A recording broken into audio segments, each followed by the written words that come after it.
What would your superpower be and why? If I had that ability, and I've thought of this, for the last 14 years, and I would erase my children's memory. I would start fresh. Christopher and Samantha suffered through so much and had to feel my addiction in their childhood. And if I could do one thing, I would probably erase their memory. Problem is, my kids turned out pretty good, So I think, now I'm at the point in life where it's like maybe their memory has served them in a positive way. What is the best dish you can cook? Oh, shit. I can cook all kinds of dishes.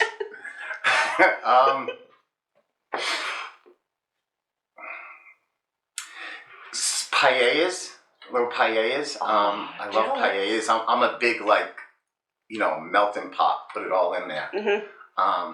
So I love paellas. The kids love the wings I make them. Pastas, fish, seafood. I kill everything in the kitchen. What would Heather say is your best meal? She would probably lean towards the paella, putting it together. Mm. Such a silly question. I love it. Question. I love it. The kitchen for me it's a way that I show love. Mm. It really is. It's a way that I can express myself, and I put so much effort, and my whole house is all over me because I kind of watch them. I watch what they do with it, how much they eat of it, and that's my thing, Samantha would kill me, but if she goes back for seconds, I crushed it. I crushed it. How do you feel if they don't like it? Oh, it's devastating. It's totally devastating. I mean, I would say it's an ego thing, but it really isn't. It's an emotional thing. Mm-hmm.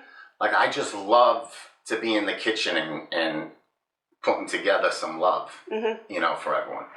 It's like the love language, acts of kindness. Totally. Best teacher you ever had, who and why? The best teacher I've ever had, who and why? He's not a teacher. The one constant in my life has been Chucky. And he was really, besides my mom and family, he's what unconditional love is supposed to look like. Through all my struggles, he never left my side. Through all the struggle in addiction, he never judged me or pointed the finger at me. He just stayed with me as he does today. So Chucky's relentless friendship, his relentless love, that unconditional that he gives, it taught me so much. I can only pray to have his empathy and the way he loves unconditionally. I have Bill Reynolds, who was a teacher. Bill Reynolds wrote Forever Dreams. We did Basketball Junkie together. He taught me so much over the years. He served like a Chucky as far as multiple roles in my life. Chucky's been my dad, my uncle, my cousin, my buddy, my brother. He's done it all. And there was a time Bill Reynolds, was also in that position. So I don't think there's anything better than unconditional love. And that's what they taught me. What's something that you wish you knew in high school? Obviously, you talk to middle school, high school students a lot. It's focused around not only substance use, but mostly mental health. Obviously, just knowing about mental health isn't the answer for it, but what is one of the most important things that high school and middle school kids should know? I think, and I try to get this point across to them. It's high schoolers, middle schoolers, especially high schoolers. They're always under scrutiny, whether it's academically, athletically, artistically, SATs, ACTs, college applications, whatever it is.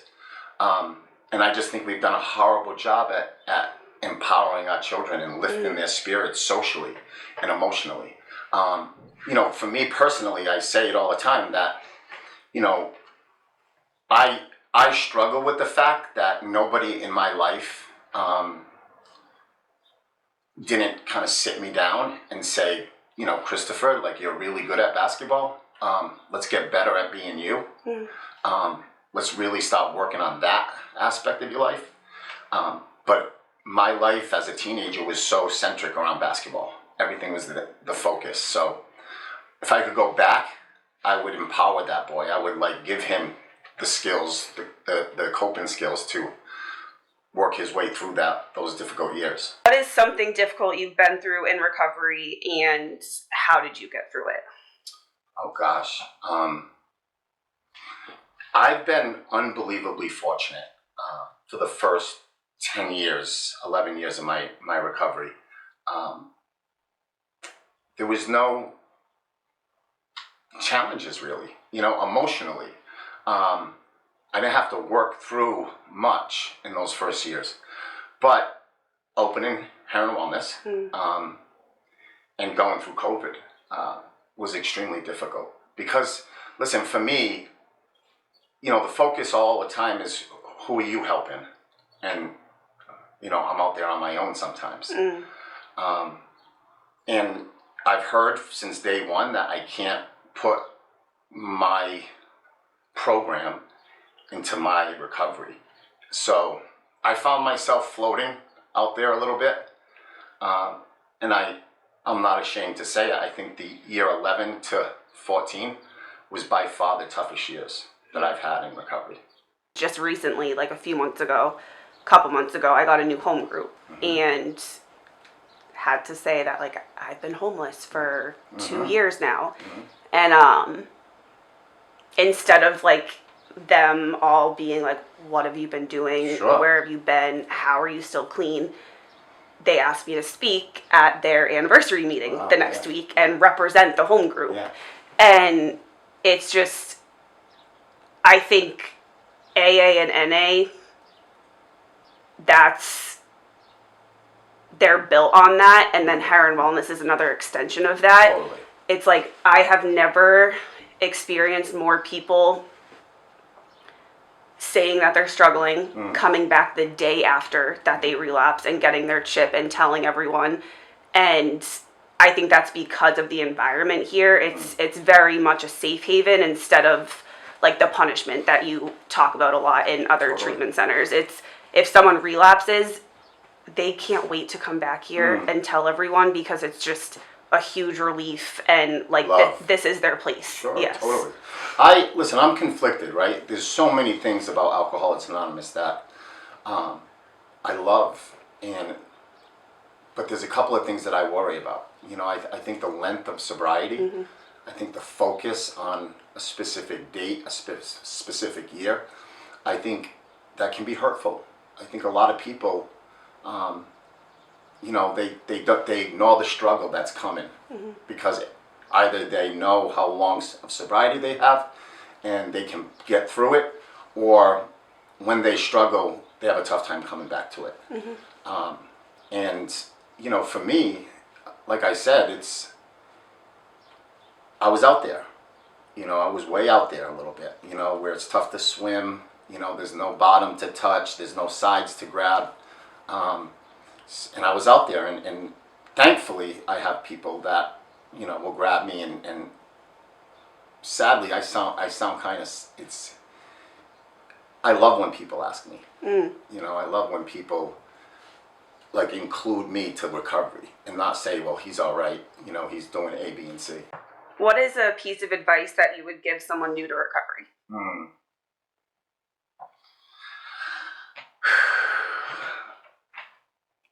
I mean, I would keep giving them advice. I mean, so you know what I mean? It's really hard to just give one.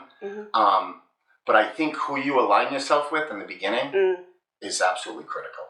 I think if you are careful and methodical about who you're gonna give your energy to and who you're gonna participate in recovery with, I think it's monumental for people's long-term recovery. I think, you know, the friends we have, the people we go to meetings with, the ones we go for coffee after, they all matter. And you know, I can say that in early recovery I had phenomenal people around me who kind of just slowly showed me the way.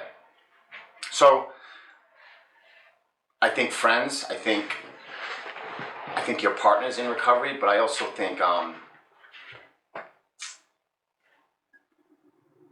being able to learn, you know, be willing. I didn't get sober. I really don't believe this. I don't think I got sober until I really met myself.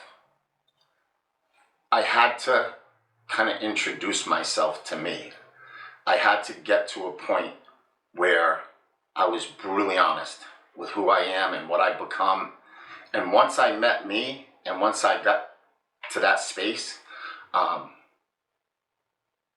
it was just work up, you know, keep building, work up from that point. And but it was monumental for me to meet me. What do you think the most important thing in those first 11 months that you got was being in treatment in a bubble? Patience. You know, I wanted to rush back and fix, and I went to bed, you know, for 9 months, and every night the voice in my head was, you're a loser, you've ruined it, go back and do something for them, at least you can do something. But that patience of being able to kind of wait it out, I think it brought me to this point. I think if I look back at all my recovery, and as a professional, I think patience has always played the biggest part. I think, you know, not losing sight of why I do this, but being patient and not rushing stuff. And that's why here there is an emphasis on time. And I'm super proud that we collect the data here. We identify time, sex, life coaches. And I tell people all the time on the phone, like, if you're going to send them for 28 days, send them somewhere else. Send them somewhere else, because our success rate, 28 and below, is vastly different than 60 and above. And, you know, we have an opportunity with 60 and above. And that's what I love about this place, because, like, you get to know people, you know? Like, you're first of all, you're around them at their most vulnerable time. You know, some would say, like, their worst moment, and we love from there. You know, we love from that moment. We love from that beginning. And although it's hard for the person, we know how important the newcomer is. I mean, that's kind of the backbone of recovery. You know, that the newcomer is the most important person in the room. And at Herren Wellness, the newcomer gets the love. Oftentimes when we have a newer guest and they either have a really good first week or two, and then it kind of starts to get real and unravel a bit, and we're like, oh, we're going to see the new. Totally. We're going to see a new side of this person. And it's not that we're happy that they're struggling and going through it, but that's when we know that it's working. They showed up. Yeah. Like, they're getting vulnerable. They're doing the work. They're feeling the pain, the anger. And we've said that so many times, like, oh, we're going to see a different side. And the different side comes. Yeah. And that's so special to witness, right? Like, and that's the thing, again, it's not losing sight of what this gives you, right? The fact that you can get close to someone in the first couple of weeks, and then all of a sudden they pivot and become this different. You know, the fact that we get to witness that is truly special. And that's why, for me, it's time. It's let them go through it. You know, let them kind of hit their marks, to prepare them to go through it when they leave here. So it's my greatest accomplishment. Honest to God, I think if I look at Herren Wellness, I think the greatest accomplishment is that we've created a culture where people don't want to leave. 3 things you would bring to a desert island. Damn. 3 things I would bring to a desert island. Can I bring people? No? I can't bring people. Okay. Because that's kind of been answered in other Of course. questions. Yeah, like I would take, obviously, the people in my life that I would take. I would bring pictures. Definitely pictures. I would bring a Bible. And I would probably bring a pen so I can write things out. But that's kind of 4 things. But I'd use the back of the Bible. Tree bark. Yeah, totally. Listen, people don't know this about me, and I don't mind saying it. Like, I pray. Like, my kids know it. They know my routine with it. And I've told people, hear this, like, I made a decision when I first got sober that I'm going to pray every time I pee. So I know that I'm getting 3 to 6 prayers in a day, and it's always the serenity prayer. I am unbelievably faithful, spiritual, and I completely believe that part of my recovery has been an immense foundation in my life. So I don't know who's aware of it, but when this process started for me, I was probably like 6 years sober, and it was my dream, right, to be here. And but my relationship in recovery, meaning like the centers that I visited, the places I spoke for, they just didn't seem genuine. And I said, if I'm going to do this, I'm opening up everything. Like, we're bringing everything to the table because someone's going to pick something different out, right? So AA worked for me, but it doesn't work for everyone. I will always express my gratitude, my humility, what Alcoholics Anonymous did for me and continues to. But I also am smart enough to know that not everybody gravitates towards it. And if we can support them in a different area, whether it's yoga, meditation, smart recovery, refuge, we're going to support them 100%. I think I don't know why, and I would say probably the root of it is gratitude, but perspective. I think so much in life is the perspective. It's how you're viewing it. And, recovery, finds you the silver lining, right? And as long as you are in touch with the silver lining in the sad stories, as long as you are grateful for your worst moments, I think you're in good shape. You started talking about emotional and mental health way before the pandemic, and it's a core focus since you opened at Herren. How did this evolve for you? I think it's kind of going back to what I just said. I think it's not doing enough. It's kind of settling for less. It's not investing in where that investment needs to be put in. I think we have to be full spectrum of recovery. And as you said, it's finding people where they're at, meeting them where they're at. And I think the mental health side, I think the holistic side was unbelievably underserved. And, the reality is people come in sad, people come in defeated. And, throwing a big book at them might not be the solution at that moment. So mental health is critical. And that's when we were talking earlier,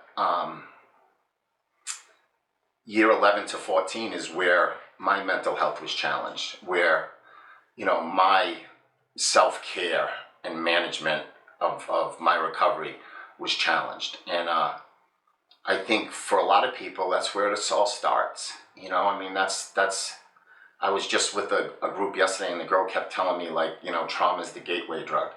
And for some it is. And, if you lose sight of that, if you stop talking about that, if you don't focus on that, I get lost.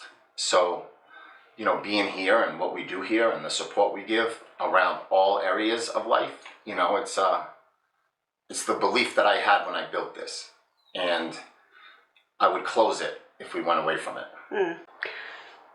I think too, mental health is something that everyone can relate on. Like I'm an alcoholic. My drug of choice is alcohol. Your drug of choice is heroin. I've never done heroin before, but you and I can relate on depression, anxiety, isolation, and that's a huge piece here, is that it doesn't matter what your substance was. It doesn't matter if you're not even here for a substance. We can all relate to that feeling of loneliness and just sadness and, like you said, being defeated. And so talking about mental health as opposed to just strictly substances, I feel like opens the door for people to jump in more and be like, I can relate to that. Mental health and focusing on that gives people an opportunity to be really transparent, right, and vulnerable. And as long as we can be vulnerable in recovery, we have something special. And I'm going to go back to the question you said, like, what's the 3 things you would bring? And I'm going to give an example. The pictures, the Bible, and a pen. I know what it's like to be alone. Like, for the last 12 years, most of my time is in hotel rooms. And without that support, with that loneliness, I would be in trouble.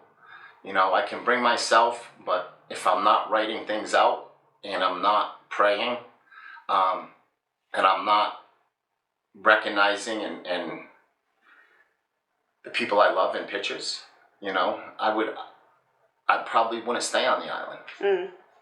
You say that, the past several years, most of your time has been in a hotel room.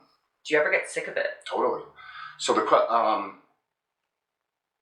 do I ever get sick of it? I'm sick of it right now. I mean, that's the truth. Anytime at the end of the school year is when I really start to get challenged. And I feel myself just becoming a little more anxious. And it's so strange. I'm going to say this, and I've never said this. This is like completely new. This year, I think I started having like anxiety attacks and little panic attacks. I don't know what they were or what they are, but all of a sudden, like, I'm getting ready to speak and I just feel it, this doom. And then I'm in the middle of speaking and I'm like, I might faint. Like, I might go down. Like, how am I going to walk off?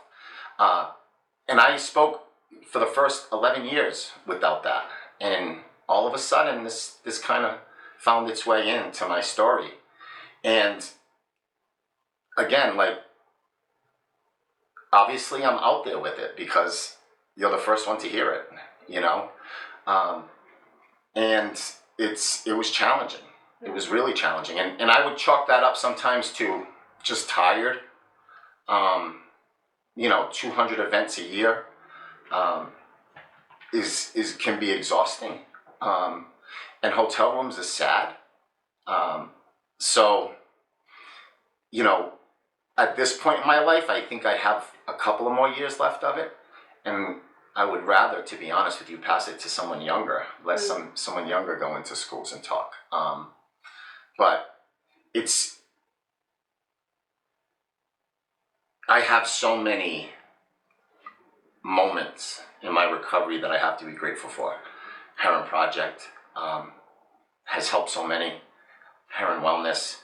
But the talks,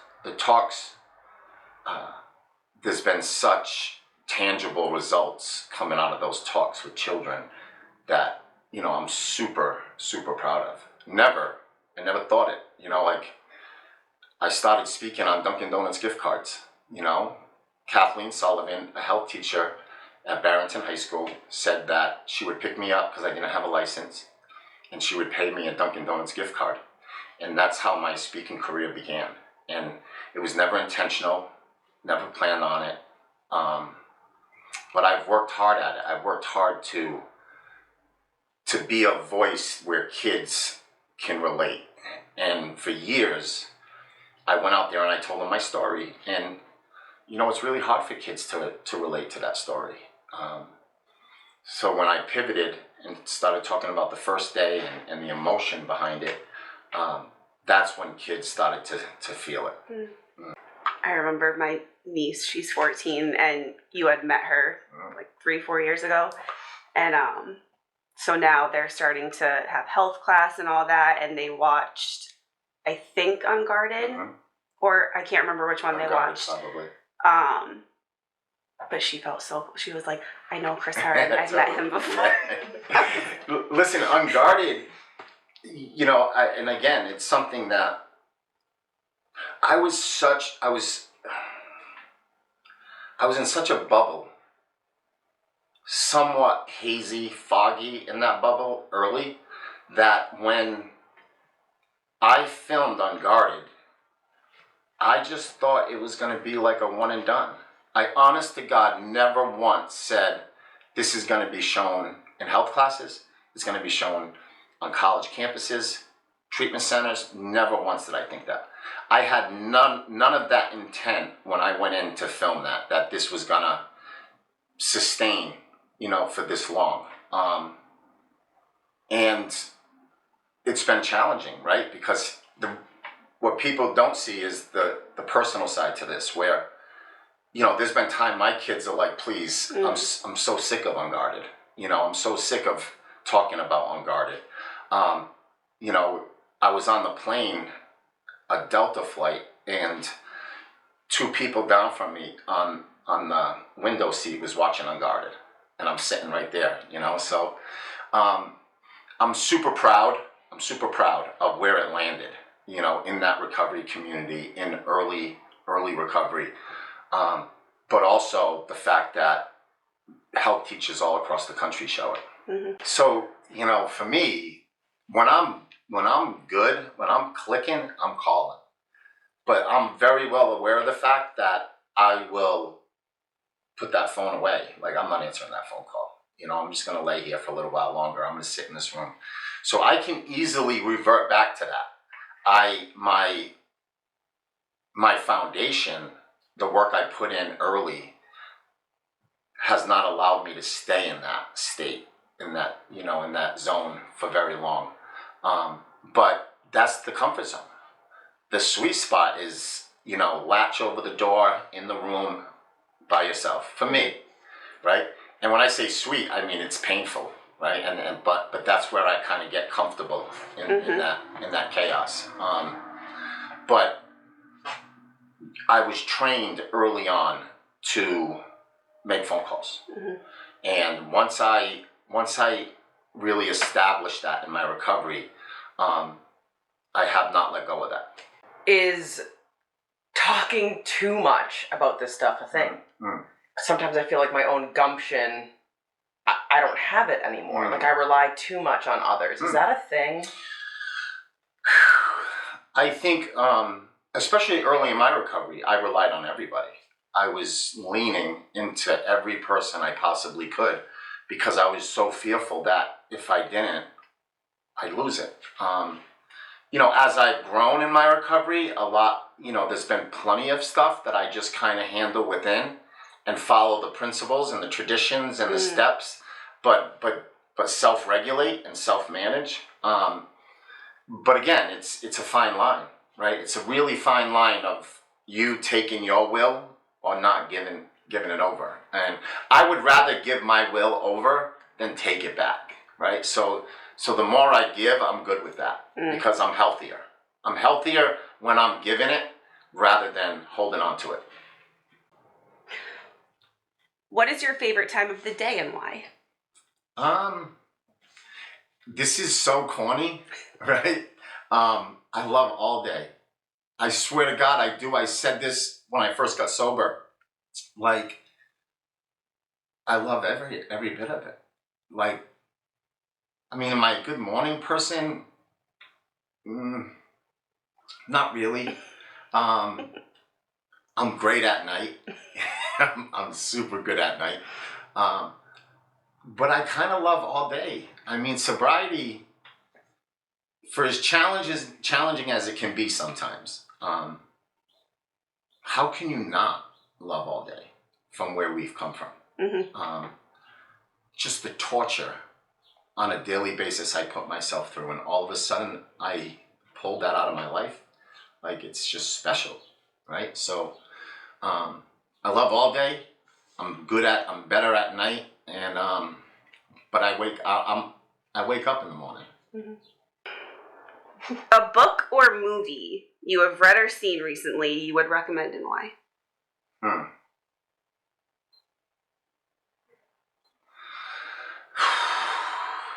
It's so hard.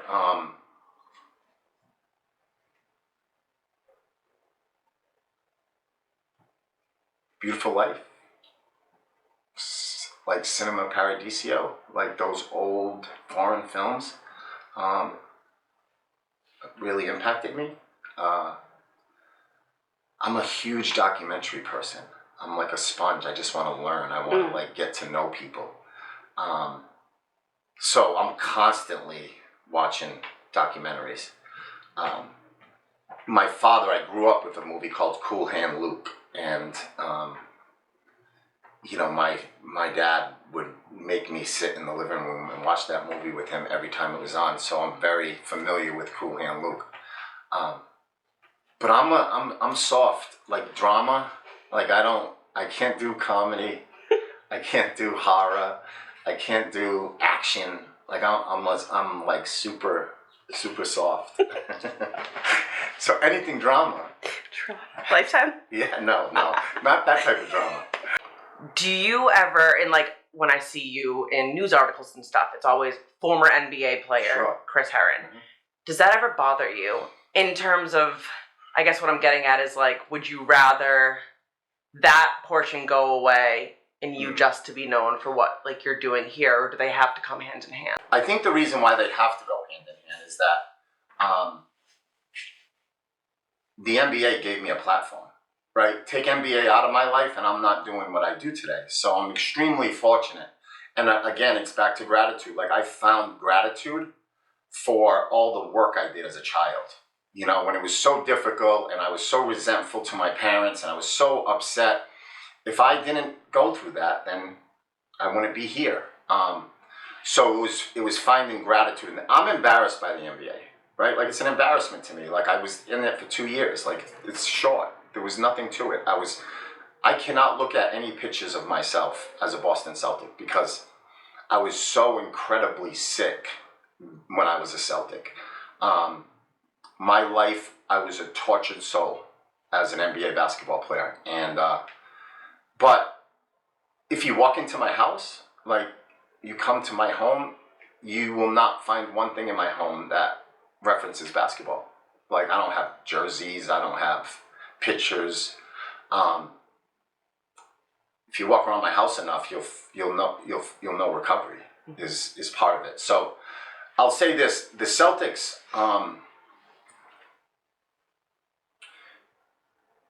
they've been the best to me. You know, like, they've been really kind to me. The Celtics kind of embraced me in early recovery. You know, they recognized me, they brought me back, and they didn't have to, right? So I am so incredibly grateful for that organization. Although I don't have a lot to do with it today, I believe they are part of my story, part of my recovery. You know, a woman just passed away, and her name's Heather Walker, and she has 2 children, and she was the one who stepped out, and she works for the Celtics, and she's the one who kind of brought me in, and those are tough moments in my life, right? It's tough moments sitting in a Celtics game because my narrative is everybody says, look at the kid who lost everything, you know? And that's my self-esteem and that's my self-worth working against me. So for them to bring me back into the organization and give me kind of a sense of purpose and like I can identify as a Celtic or a former Celtic, it was extremely, extremely helpful. I think that's why I ask it, because like I've heard you say that before, that the person who you were in the NBA is not. Ugh. Yeah. And for me, where her ego has always been a thing, I personally would hate that. I would hate to go to a Celtics game. And this is more me in early recovery. Sure. Like, I would hate to be there and be like, oh, look at everything that didn't go my way. And I guess it's almost like a kudos to you, but also that's where the question came from of like, you got beyond that. You turned it into gratefulness. I did, but it still hurts, right? Like I do not like seeing anything associated with Chris Herren and the Celtics. Like if I look at a picture of me on the basketball court, like this, there's basketball cards that people will send me, sign. And when I see myself in a Celtics jersey, I'm like heartbroken, because I know exactly where I'm at in that moment. And it had nothing to do with basketball. It was just, I was consumed with keeping my secret and managing my addiction. And it was a brutal time. It was probably the worst time. I've had some moments now, like when I had no basketball and we had no money. I would say the Celtics year was probably the worst year of my addiction. I think that's kind of where I got with teaching. Like I got so tapped out of teaching because not that I didn't love teaching, but because the person who was teaching in those end years was the worst version of me that I've ever been in my life. You got to tap back into that, and that's tough to tap back into. Like you need to find peace with that person, and I'm still navigating that. I'm still trying to find peace with that Boston Celtic, with that kid that was struggling, and I have not. It's probably the area of my life that I've had to do a lot of work in. But again, it's something like I was at a Celtics game with Drew the other night and, watching him and taking pictures of him walking into the tunnel and, I realize how special it is. And although I would much rather watch a TV show than sit at a Celtics game. But for him, it was incredibly special. It's a family disease. We hear that all the time, and a big focus at Herren Wellness is the family aspect and including the family. What do you think Heather would say the biggest part of her recovery journey has been? Oh, I'm going to tell you, and you heard it the other night, I think, but I'll never forget it. I was discharged out of Star in Fall River. I had just got done watching the Celtics win the NBA championship in Detox. So 2008, here's the kid who was a Boston Celtic 7 years earlier, and now I'm sitting in a Detox in my hometown watching the Celtics playing the NBA championship, which was unbelievably embarrassing and difficult for me at that time. But the day I was discharged, Heather picked me up, and we drove to Daytop. And I just remember, I got out of the car, I'm like, let's go, we're gonna go sit in the office, and they just stopped her. They're like, this is where you need to leave. And I lost that at that moment, and I didn't want to lose that here. I wanted families to feel part of. I wanted families to... I saw what my recovery did for my children. I saw the light it gave them, the lightness that it's given them. And I just wanted to share that. And I think that's why the family component for me has been such a focus. Heather I 40 days into treatment, it's well known, I relapse. And the guy Murph, I'll go back a little bit because I was able to jump in that car and drive to New York because of a man named Murph. Everybody gives credit to the Mullins, which they should, but Murph was behind the scenes. And he's the one that facilitated the whole thing, navigated it, and he's the one that got me the scholarship.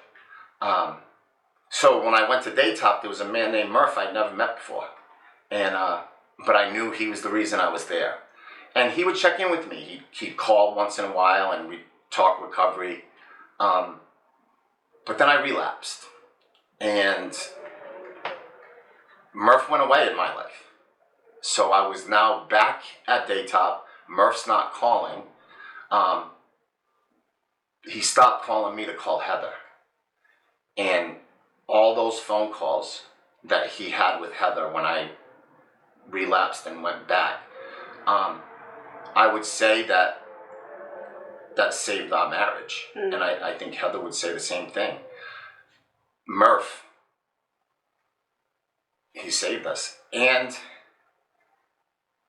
fast forward, 3-4 years, and I'm finally going to get to meet him, and he dies. So he was going to Chris Mullins Hall of Fame ceremony, and I was more excited to just show my gratitude and what recovery has given me to say, like, hey buddy, like what you did, like look what it's done. You've given me everything. And he died that day on the train platform going to meet Chris Mullin and at his Hall of Fame induction. So the man who had the greatest impact in my life, I've never ever hugged. I've never, shook his hand. I never met him. And I think Heather would say the same thing, that it was Murph's phone calls early on that kind of gave her a little bit of peace. One of your favorite memories of Herren Wellness in the last 5 years that it's been open? One of my favorite memories. Gosh, man, I have so many.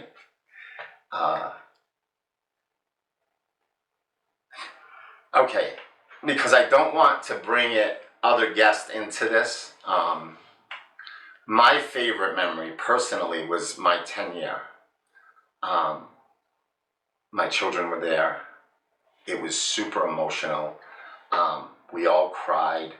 But we cried celebratory tears, right? And that was a time where, recovery became our identity. And they also took that on. So to celebrate 10 years in front of my children at Herren Wellness is probably the most loving, memorable thing for me. If you could give your 8-year-old self a hug, what would you say in that hug? Oof. I mean, I'm all about I love you, I mean, that's kind of who I am. I would hold that kid. It wouldn't be like a hug and release. It would be a hold. And that's probably what I would say in his ear. And I think that's the beauty of recovery. I think we all love each other. Like love trumps all of this. And we have so much love for each other because of what we share together. And I say that all the time. I hug a lot of people in my life. I'm a huge hugger. But when you hug someone in recovery, it's like, it's all, you feel it. You know it. That both of your hearts are like one.